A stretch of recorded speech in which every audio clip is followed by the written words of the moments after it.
Eh bien Thierry, tu as qualifié cette partie d'anthologie, alors pourquoi? Bah écoute, c'était une partie absolument magnifique, cette deuxième partie des championnats du monde en blitz, tirée par Hervé Bobot. Splendide. Bon, on a commencé avec un premier coup Renault 50 points, isotopé par Senot. Le deuxième coup, assez stressant, 2 E au RSTU, donc possibilité de scrap multiples. Et en fait, il fallait jouer en collante, résoute sous les deux premières lettres de Renault. Je me suis contenté de jouer -2 avec routeuse, en essayant de chercher la collante maximum au-dessus de Renault. Il n'y avait rien malheureusement.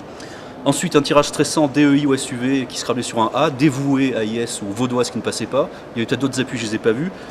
Stressant également, on se contente de vieux, 34 points, mais pas trop sûr. Le coup d'après, splendide. En main, on a docile, au pluriel. Et alors, il faut savoir que docile plus joker ne scrable pas, ce qui est quand même exceptionnel. La grille était très ouverte, des appuis simples, des appuis doubles.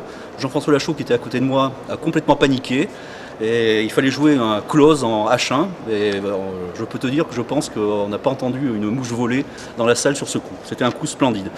Le coup d'après, écoute, il fallait penser à mettre un K devant rue pour faire crew. Pas facile, et plein de joueurs devant, je pense beaucoup ont dû rater ce amok au pluriel très planqué, qui gagnait, je crois, la bagatelle de 23 points. Donc c'est plusieurs coups successifs difficiles. Ensuite, bon, moi je perds 7 points sur le coup de type, qu'on aime paniquer, je vois pincette qui ne passe pas, ça allait pas du tout. Le coup d'après, en main, on a Carder, C-A-R-D-E-R-E, un onus ouvert sur un T. On panique un petit peu là aussi, que de scrap qui passe, je n'ai pas vu le sous-top déraciné en double appui sur IN. Par contre, par hasard, Carder m'a fait penser à Carderie, et le mot j'en étais sûr. J'ai dit ouf, ça va me permettre de remonter au classement, puisque dans la première partie, malheureusement, j'ai été victime de convient comme beaucoup de joueurs. Ensuite, dans la foulée, 2 tirages joker successifs. Alors la pression monte. Le premier tirage AEIO TV joker, a priori le top c'était sur un C en partant d'un C en 1H en descendant. Je vois 2 solutions qui font 89.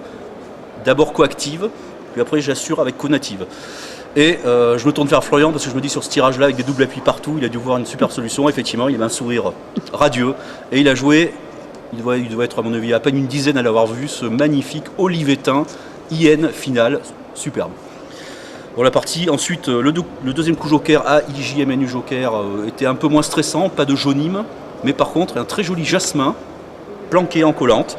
Là aussi, magnifique. Alors, je peux te dire, moi, les 9 premiers coups, je les ai trouvés splendides. À ce moment-là, j'étais à moins 16. Et la fin de partie, peut-être un peu moins intéressante, mais enfin, il y avait quelques coups jolis, comme Isba pour mettre un S à quart de riz. Voilà, c'était joli. Un joli slip. Il fallait penser à une finale hip, tout en haut, c'était pas facile non plus. Géa pour faire jeu et A, pas facile non plus. Après, c'était un peu moins intéressant, Fun Ride sans intérêt. Par contre, Wushu, superbe. Wushu, il fallait penser à prolonger WUS avec HU pour marquer un maximum de points. Florian, malheureusement, se plante là-dessus, lui qui avait gagné la première partie au top. Fin de partie très jolie aussi avec ABEI 2LN. Petite collante, Nia ou Nier, pas évidente du tout pour gagner 4 points à mon avis. Ensuite, Amble, pareil, pas rassurant. Moulable qui passe presque sur un U, ça veut pas. On cherche sur le R en descendant, rien n'arrive. Enfin bref, un peu frustrant. Longé très facile, Rocky facile, et A, si on pense à Mesa, évident. Mais la partie globalement gagnée par apparemment Antonin Michel à moins 12, devant Hugo de la Fontaine moins 13. Je pense que ça fait de très gros dégâts, et c'est pour ça que je pense qu'on peut dire que c'est une partie d'anthologie.